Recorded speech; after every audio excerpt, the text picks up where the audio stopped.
Yang pertama ini dari tulisan itu jelas adalah Raja Merlang I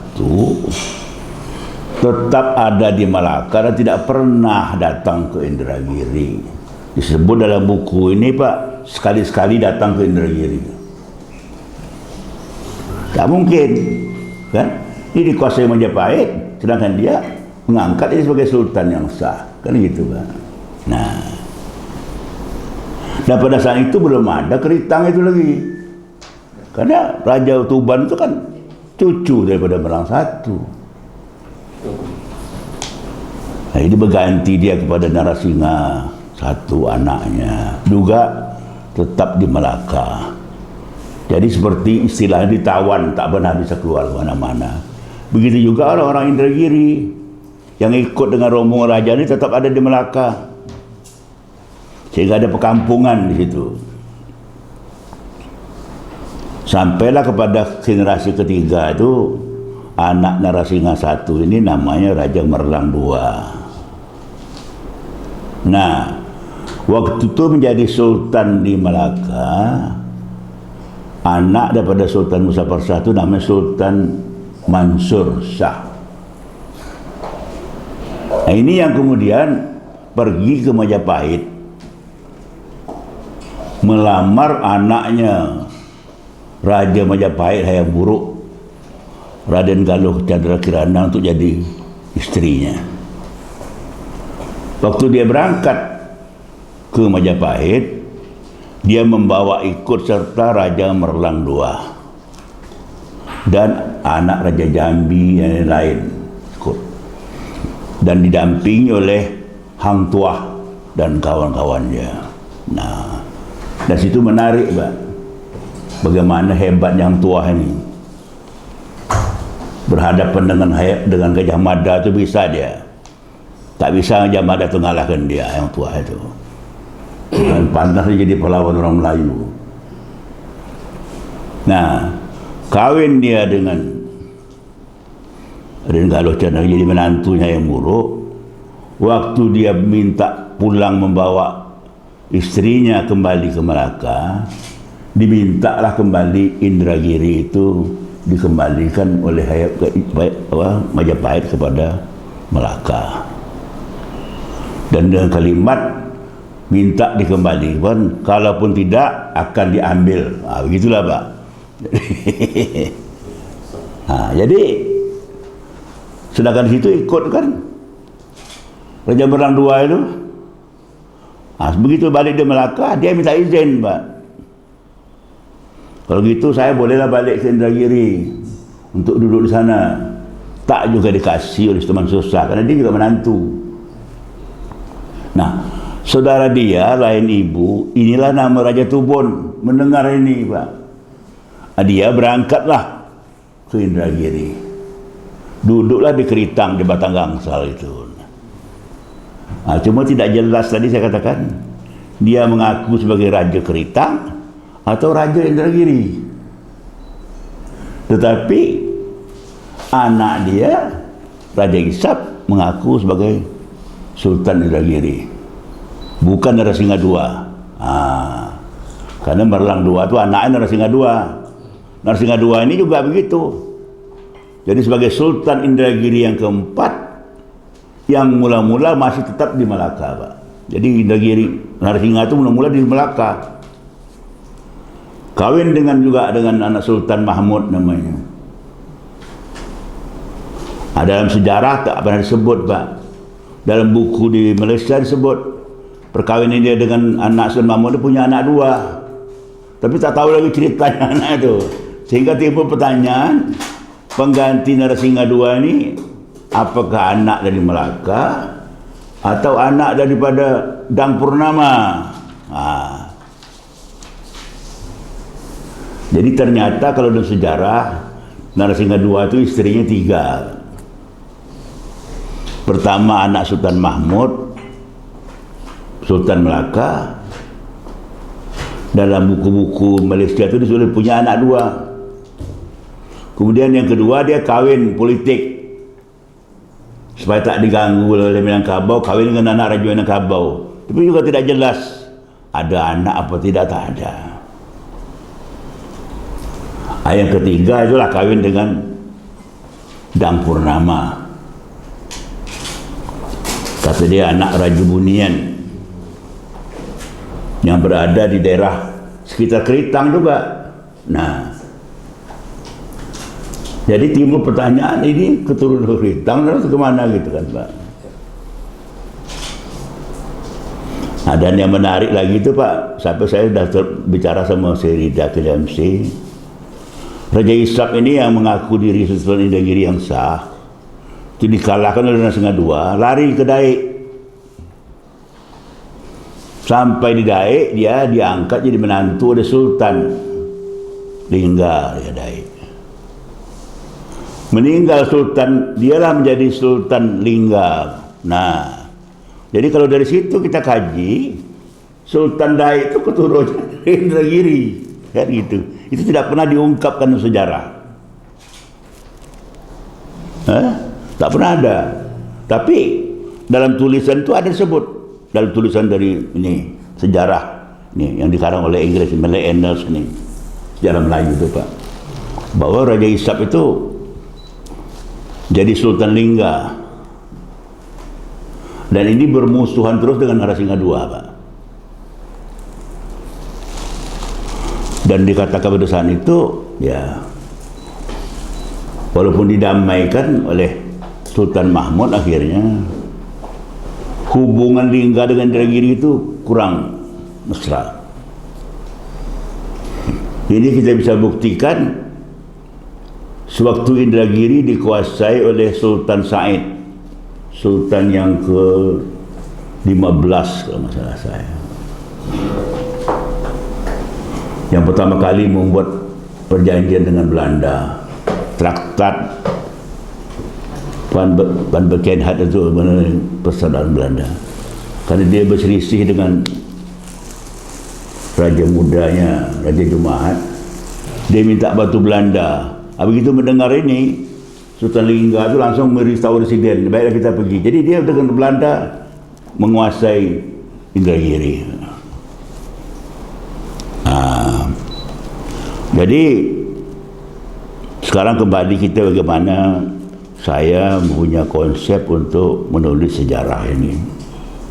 Saya tetap menggunakan semua bahan-bahan yang ada, cuma saya ingin meluruskan dari bahan-bahan yang ada itu mana yang lebih masuk akal.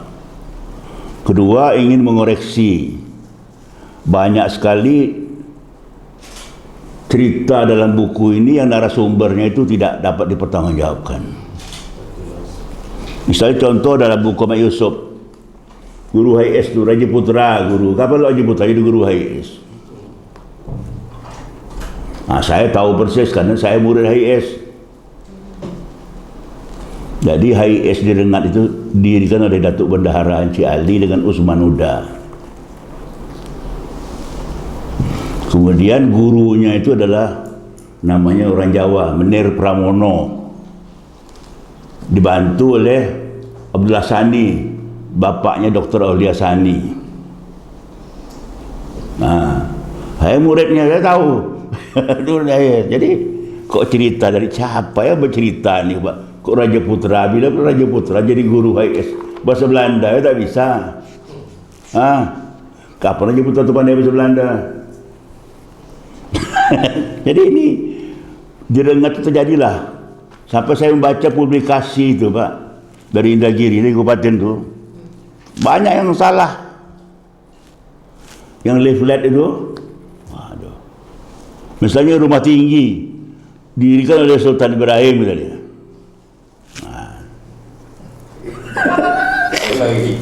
Jauh tuh rumahnya. Banyak kali cerita-cerita itu yang menyalah.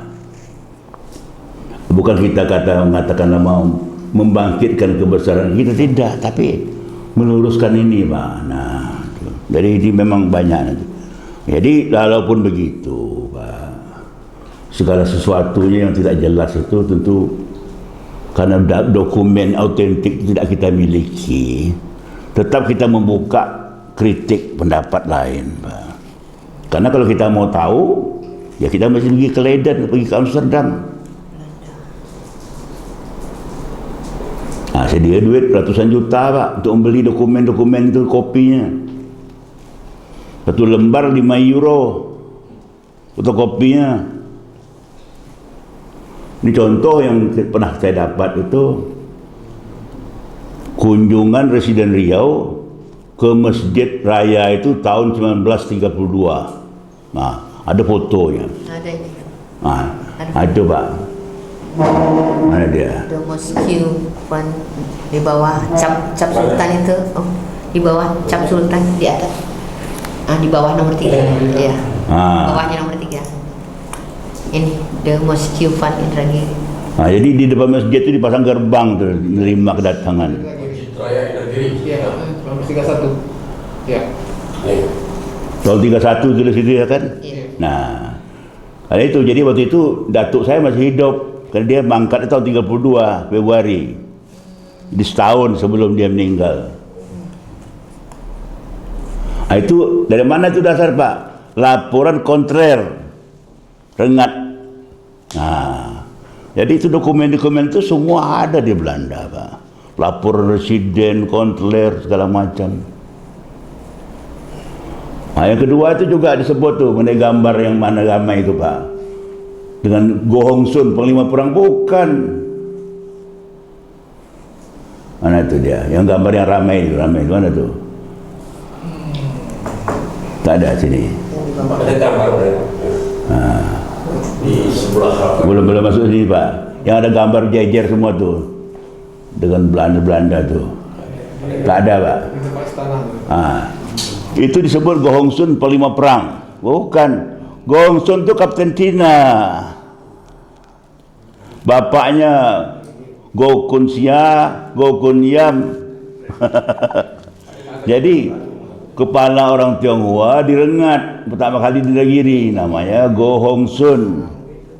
Anak dia antara lain yang jadi Kapten Cina itu Go Kun Sia, bapak si Engki, Go Engki. Datuknya Go Engki. Disebut panglima perang. Pengulu Cina ya. Kapten Pak. Kalau di Rengat itu kapten Pak. Kalau Tembilahan letnan. Bahasa Belandanya Kapten der Sinisen. Kita tak pernah menyaksikan lah siapa Go Hong Sun, tapi Go Kun Sia itu anak kita tahu. Bapak si Go Engki itu kecil dia. Di rumah tinggal kan itu. Yang laki Mbong Pisah itu pengulu Cina itu Taulo. Iya. Itu namanya T.U.I. Piao. Maka itu namanya si Rosna itu namanya Rosna Top. Top itu singkatan dari T.U.I. Piao. Aku tahu semua aku. Ini Sinten kan? Ya. Ini Iya. Nama istri pisah namanya. Orang Seberida tu. Mbong Pisah namanya. Pisah namanya. Pisah. Anak dia kan itulah tu. Si Rosna, si Norma yang jadi bidan di 9 kawin dengan Raja Idris tu. Si Bentong. Si Pentong tu sekelas sama saya. Baci itu menantunya Pak. Bentong tu anak. Pentong istri si ini, Idrus Tintin. Itu anak. Semua tu anak. Dulu namanya tu Taulo. Pengulu orang Cina. Jadi coba kita rekam aja Pak ya. Jadi itu outline daripada buku tu nanti. Pertama ada pendahuluan. Kemudian baru kita masuk kepada sejarah itu sendiri. Dalam pendahuluan ini saya menggambarkan secara geografis di mana Indragiri itu. Ya, Pak. Jadi Indragiri itu merupakan satu wilayah yang terletak di bagian tengah pesisir Pulau Sumatera. Pesisir timur ya. Di bagian tengah di pesisir timur Pulau Sumatera, yang di selatan berbatasan dengan Jambi, Di bagian barat dengan Sumatera Barat, ke utara Kampar, ke timur Kepulauan Riau. Dan Bengkalis. Dan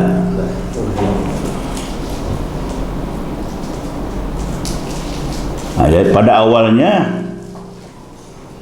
Indragiri merupakan suatu afdeling, dalam bahasa Belanda afdeling, Pak. Ya, bersama Kepulauan Riau menjadi suatu Kresidenan Riau. Jadi dulu Kresidenan Riau itu asalnya hanya dua, Pak. Indragiri dan Kepulauan Riau. Riau and London. Baru kemudian Siak itu dulu masuk Sumatera Timur. Kemudian pindah menjadi bagian daripada Riau setelah habis Perang Dunia Pertama. Nah, baru Bengkalis itu gabung, Pak. Jadi cikal bakal Provinsi Riau itu dulu, Kresidenan Riau itu dua kabupaten sekarang itu. Nah, Indragiri inilah yang kemudian dalam rangka pemekaran daerah sekarang sudah menjadi 3 kabupaten. Kabupaten Indragiri Hulu, Kabupaten Indragiri Hilir, dan Kabupaten Kuantan Sengingi. Jadi di 3 kabupaten ini adalah wilayah Indragiri. Tetapi wilayah kerajaan meliputi Indragiri Hulu dan Hilir.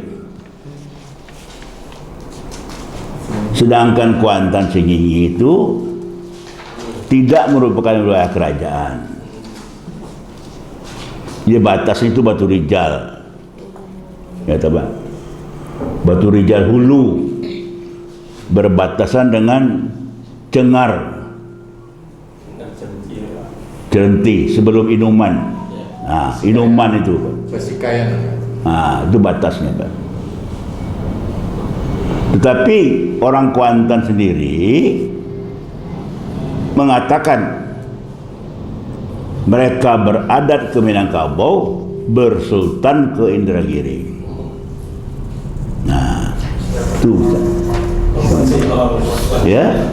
Nah, beradat ke Minangkabau, bersultan. Kenapa? Memang Kuantan itu cikal bakalnya dari Sumatera Barat. Jadi kalau kita tanya siapa yang sebetulnya orang Indragiri,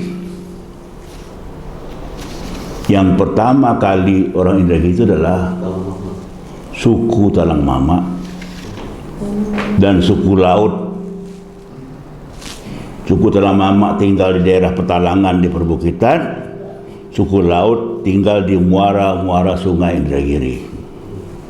Ini disebut Melayu tua, Proto Melayu, yang sudah datang ke negara Indonesia ini 1500 tahun sebelum Masehi. Baru kemudian muncul Melayu muda yang datang dari berbagai daerah ke Indragiri, dari Malaysia, kemudian dari Sumatera Barat, dari Jawa, terakhir dari Bugis dan Banjar Kalimantan. Nah, itulah orang Riau, orang Indragiri. Dan juga ada orang dari Sulu, dari timur, yang nama jadi orang timur itu, yang tinggal di Indragiri Hilir, termasuk salah satu Jolok almarhum. Itulah orang timur. Karena orang Sulu ini dari dulu memang profesinya bajak laut.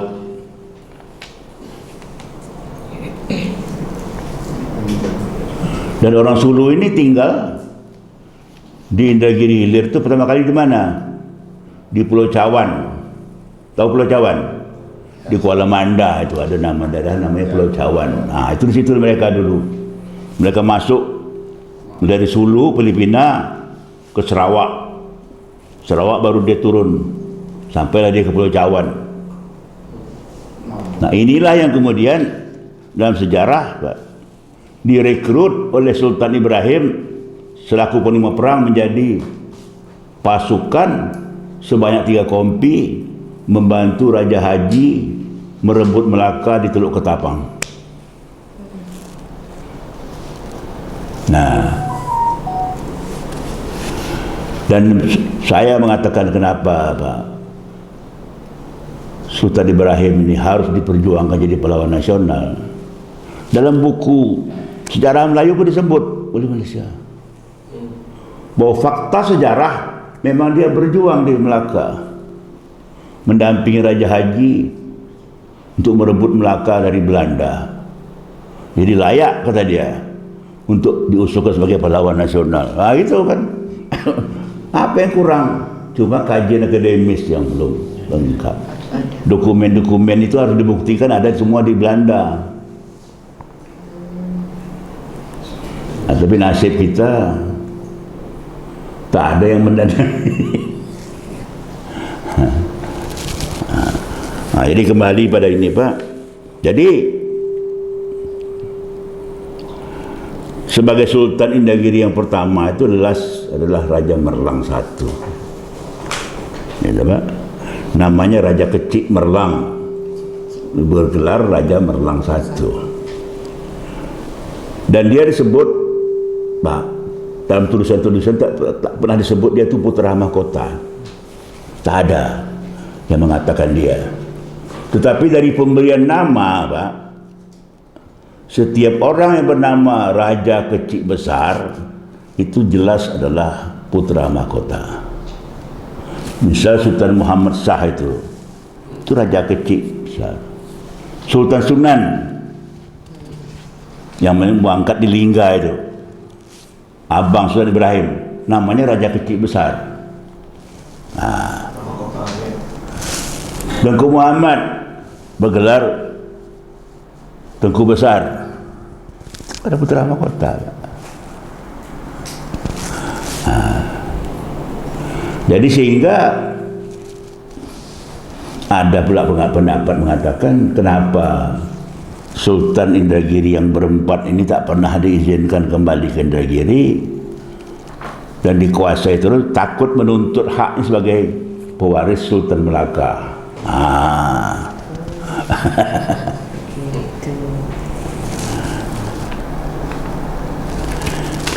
Jadi Merlang I inilah oleh ayahnya diangkat sebagai Sultan dari pertama, dengan maksud tadi saya katakan tadi itu, agar bagaimanapun juga menjadi suatu peringatan kepada anak cucunya bahwa Indragiri itu harus dapat kembali ke Melaka. Jadi Indragiri adalah merupakan sebuah kerajaan Melayu, menjadi salah satu kerajaan di bawah kekuasaan kerajaan Melaka. Itu disebut Emporium Melaka. Bersama-sama dengan mana? Jambi, Pagaruyung atau Damasraya. Kemudian beberapa kerajaan di Sumatera Timur. Semua itu di bawah Melaka dulu. Jadi Sultan Indragiri ini memang berasal dari Melaka. Anak-anaknya semua dari Melaka. Jadi kalau katakan kau orang Indragiri asli itu orang mamak itulah, ada orang laut tu asli tu. Jadi ngaku orang saya ini orang Indragiri asli, tidak. Itu dari Melaka. Orang lama tu asli itu Melayu tu. Jadi orang Mama ini memang tinggal dia di Indragiri dan mereka memang sudah menguasai ilmu bercocok tanam. Maka itu mereka tinggal di daerah perbukitan. Mereka dah tahu ladang apa segala macam itu.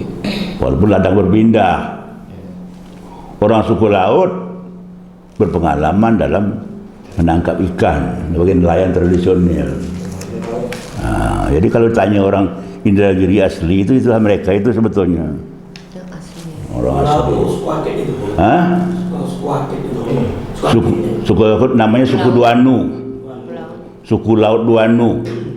Nah, itu bersamaan Melayu Tua ni orang Sakai, sama tu. Orang Kubu, sama. Jadi yang masuk ke Jambi namanya Kubu. Yang masuk ke Dumai Duri itu Sakai. Kalau masuk di Banten,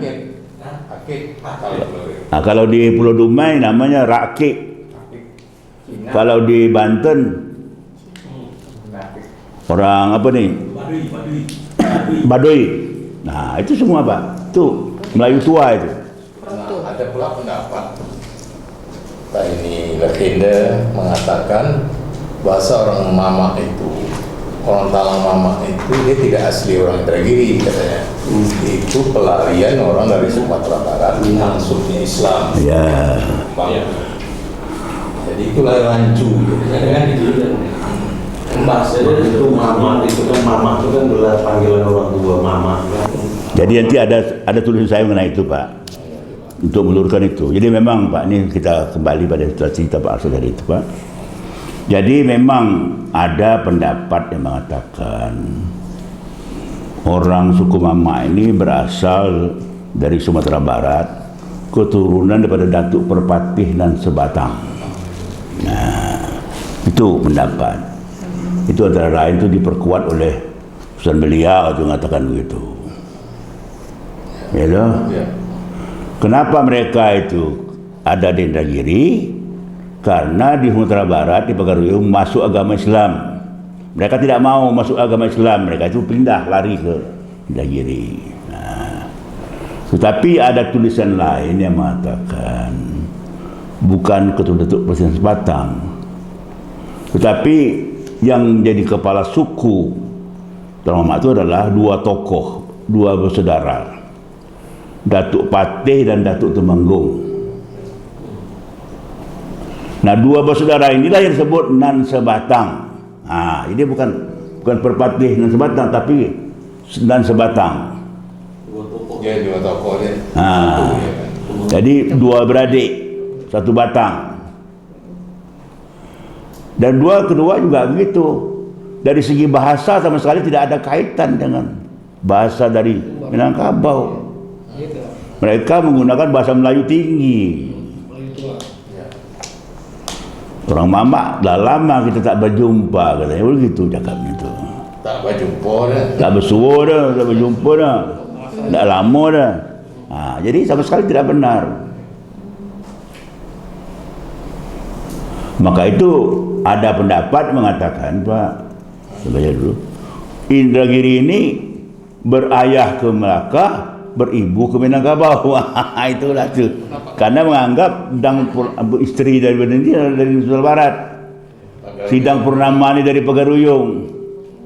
Padahal Pagaruyung itu nama tempat yang ada di daerah Keritang, Selensen, yang memang banyak bambunya di situ. Jadi daerah itu ada pagar rumput. Sampai sekarang juga masih daerah transmigrasi itu sekarang. Pagaruyung. Coba kalau kita pergi ke batas Jambi dengan apa itu, banyak tuh pohon bambu sana. Ya. Ruyung itu. Jadi bukan Pagaruyung yang ada di Batu Sangkar. Itu barangkali perlu diluruskan. Ya.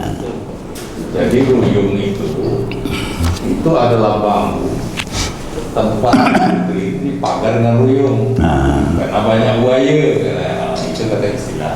Karena hampir semua Pak, pusat-pusat kerajaan itu selalu dipagari dengan bambu. Kota Lama juga begitu Pak, Japura juga begitu, selalu itu Pengamanan ya.